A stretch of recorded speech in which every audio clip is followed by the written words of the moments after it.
All right. Who can start with us?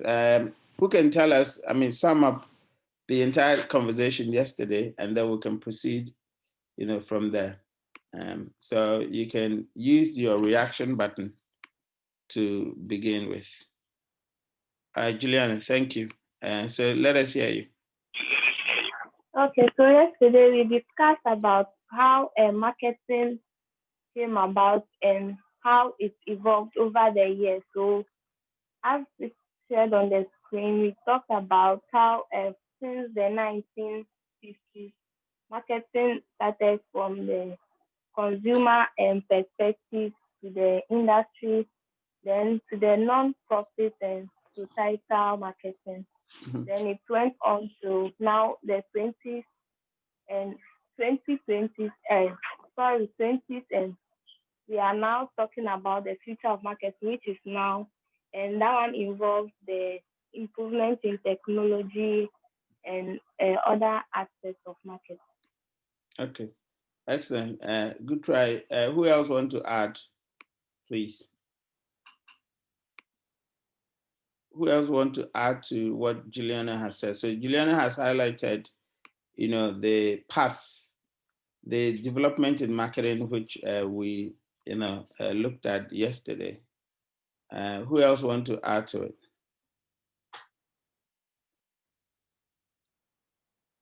Yeah. Okay, Benedicta. Okay, so Doug, we also talked about relationship marketing. Mm-hmm. Okay.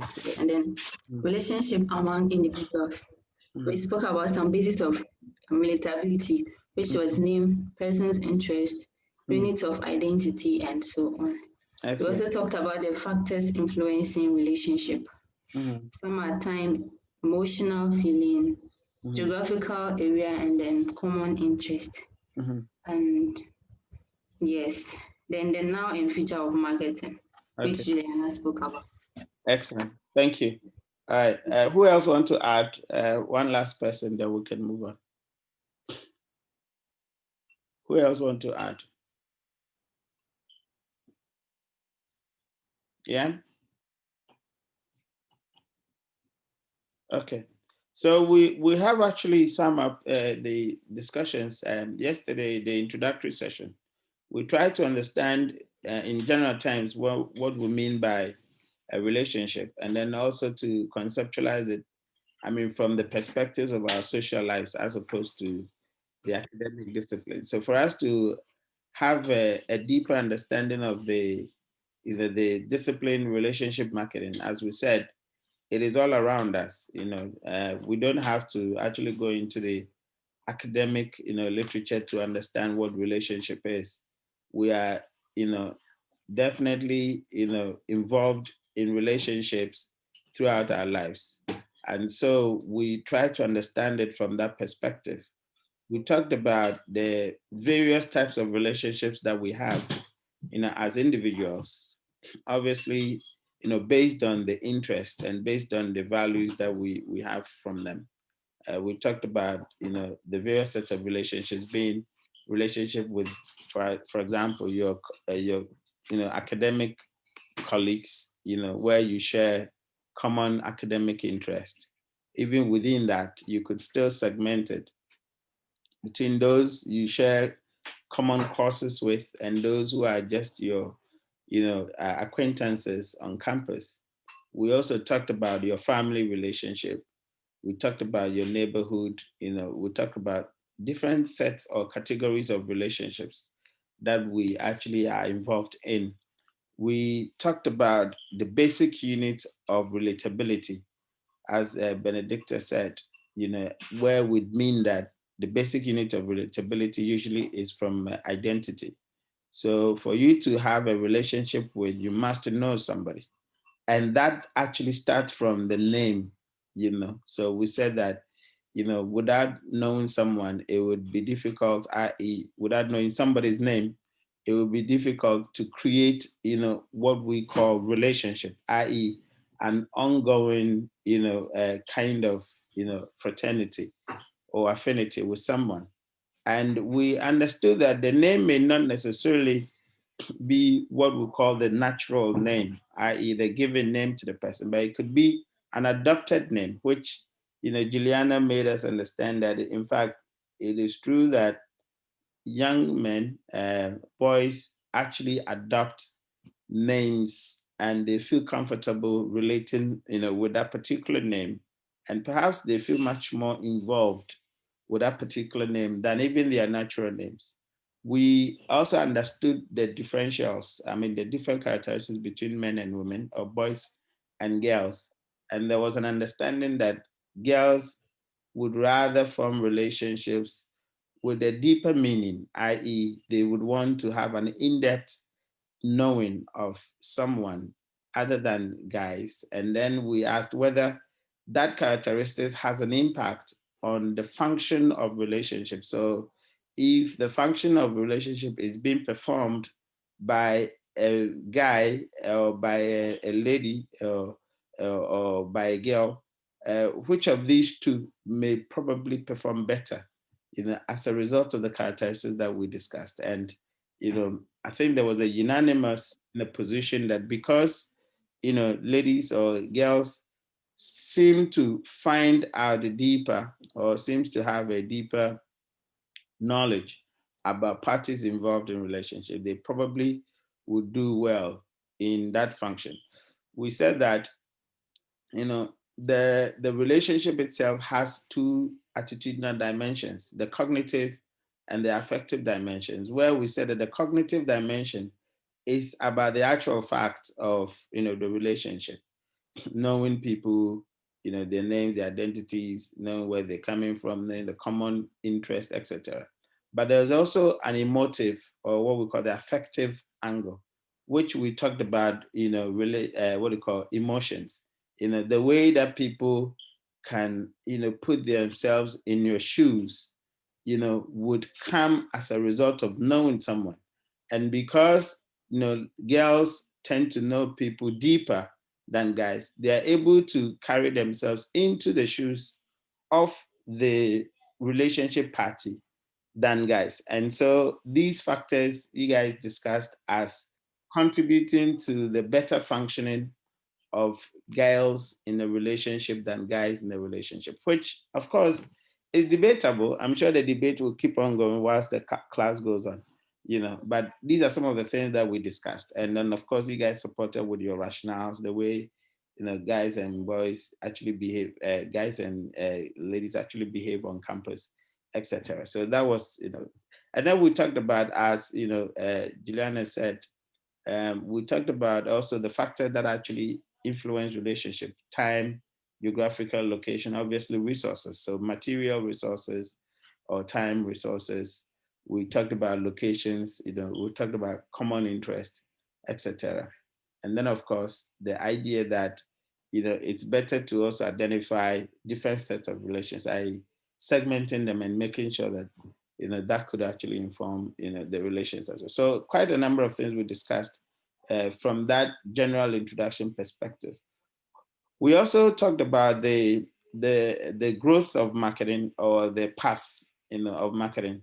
And we talked about how marketing started from the consumer marketing perspective, where we highlighted the three orientations. We highlighted the product orientation or the production orientation, moved to sales orientation, and then the marketing orientation being at the base of the consumer marketing part. And then marketing moved to industrial, where we thought that the characteristics of industrial buying and industrial, relationship are completely different from the consumer. Why? Because of the complexities involved in that. Because there you have quite a different, disciplines, informing, or functions informing the process of marketing, and also the complexities of the people involved. Because at workplaces, you're not going to have everybody being a young person. You may have adults as well as young people, Generation X and Generation Y people occupying positions and coming together to take decisions. And their demographic differences would influence the kind of decision they take. All right. So whereas the Generation X person is actually, talking about buying a particular set of printer or fax machine, the Generation Y person, who is the millennium, is also talking about a completely different digital kind of thing. Now, that could influence an organizational decision and makes it much more complex, other than consumer, where decisions could be taken by just one person, and then they go ahead to, So we said that because of that complexity, marketing makes, or the marketing, concepts, as we started off with consumer marketing, may not fit, and therefore we needed to actually, tweak it, or kind of bring some changes into the domain of marketing to fit the industrial, perspective. And then we'll move on to, the next one, which was the nonprofit. We realized that some organizations also participate in marketing, but their characteristics are not like the consumer marketing era. And so we have to tune the marketing tools, to fit that. And then of course we went to service marketing, and then of course we went to relationship marketing, and then we're now talking about the future of marketing, which majority of you have talked about digital, time, with a huge impact of technology, being, one of the, the causes. But of course, the key is about the complexity of the consumer and the demand that the consumer is actually driving, towards the space, and, the responsibility of the supply side to respond accordingly to that demand, in order that the satisfaction could be realized and could be sustained. And then of course, we can throw in other factors such as environmental responsibilities, sustainability issues. We can throw in issues like ethics, which are a much more bigger, someone will call a higher calling responsibilities into the marketing domain. And all those, factors, as you go along within the marketing chain, or as you climb within the professional ladder, you realize that the marketing decision that you have to take would not be only about 4 P's and relationship, which I always say that if you want to be a very good marketer, you want to make sure that you have the 4 P's and the R, which is 4 P's and relationship. And once you have that in your mind, you can excel as a marketer, because yes, the 4 P's can help you do so many other marketing, activities and understand it more.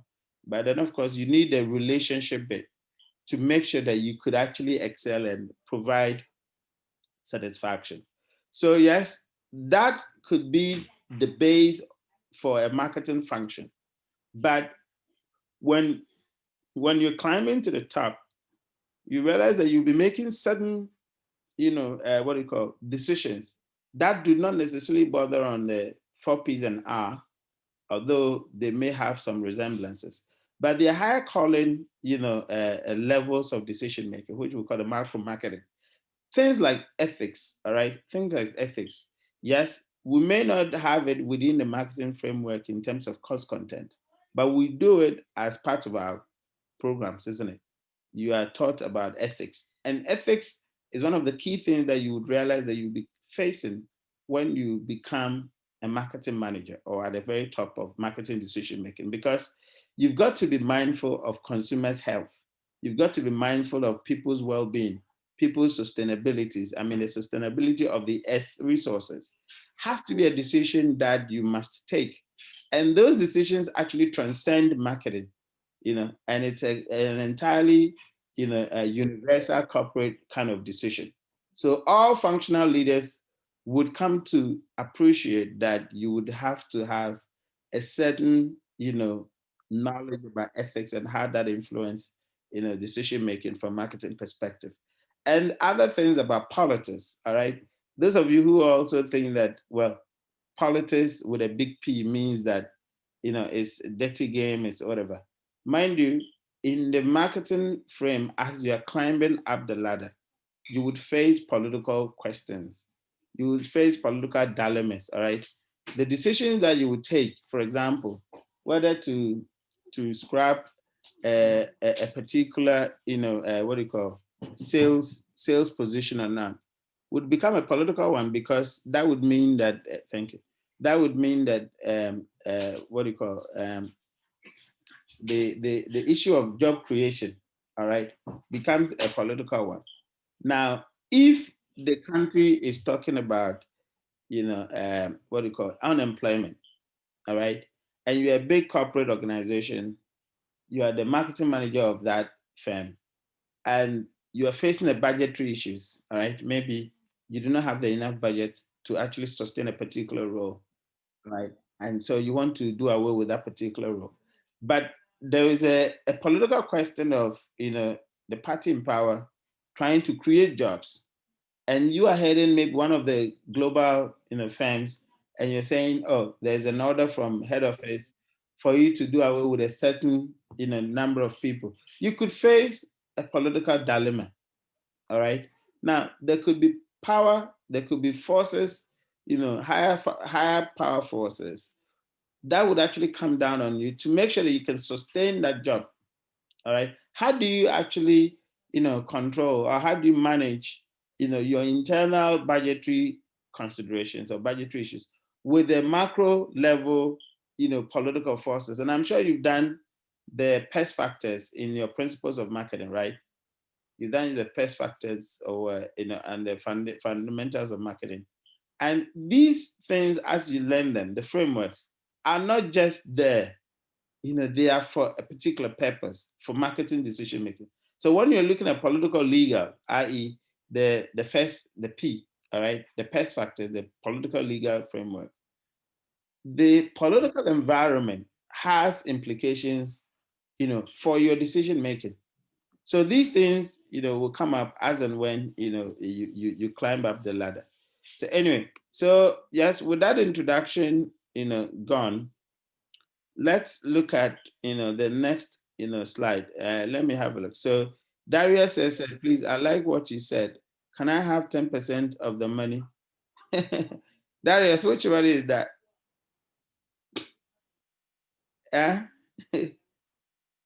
Is that the consultancy?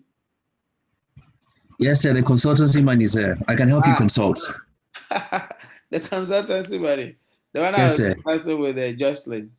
Yes, please. Yeah. Let me give you a gist of what happened. She finished MPhil and she was my student. So we designed a module, a framework called eFace, all right? The eFace is a new model about brand journalism. So we're looking at how do you activate in a brand journalism concept? Brand journalism simply means sort of articulating what a company does in a day, all right? And then, putting it out in the public so that public know how the company is performing. So maybe you receive some important visitors. So you engage the public with that conversation, Mostly we don't know what's happening in companies. Most companies are not transparent, so we don't know what's happening. Now we are trying to develop a communication model that makes the company much more engaging with the public, all right? So we've developed a framework called eFace, and she developed it. Now I'm using the eFace to train some companies on corporate communication. So I have a consulting job, to do, I think on the 5th and 6th of February at Senchi. So she called me this morning to discuss something else, but she works with she worked with what do you call it? ABL. You know ABL? No, sir. Yeah, she worked with ABL. Yeah, I got a job at ABL, and for the first time she was going to work, she had a job as a communications manager. Can you imagine? First time working. First time working, and she got a job as a communications manager. A new car, they gave her a Nissan X-Trail, a new car, and they gave her a new phone, and she was over the moon, Nice. But because she was good, I mean, no doubt about it. So I told the guys that when she comes for interview, they may not want to interview anybody else. And they thought I was lying. Indeed, when she went for the interview, she just blasted everybody. She was like blasted. It means that she was just on top of her work, So, nice. So immediately they employed her and then can you imagine starting first job, and then you get Nissan X-Trail, really fresh tear rubber. When I don't have a tear rubber. Yeah. So after working there for about some years, she wanted to move on. I said, no, I think she was getting offers from Joy. And I said she shouldn't take it because Joy was too local. You know, I wanted to take up more corporate global firms, you know, because, you know, I don't like the way some, you know, local management behave. So when you work with, but this is off record though. I'm recording, it's off record. But you know, when you, let me pause it first. Let me pause the record. Well, how can I pause the record? Yeah, pause record.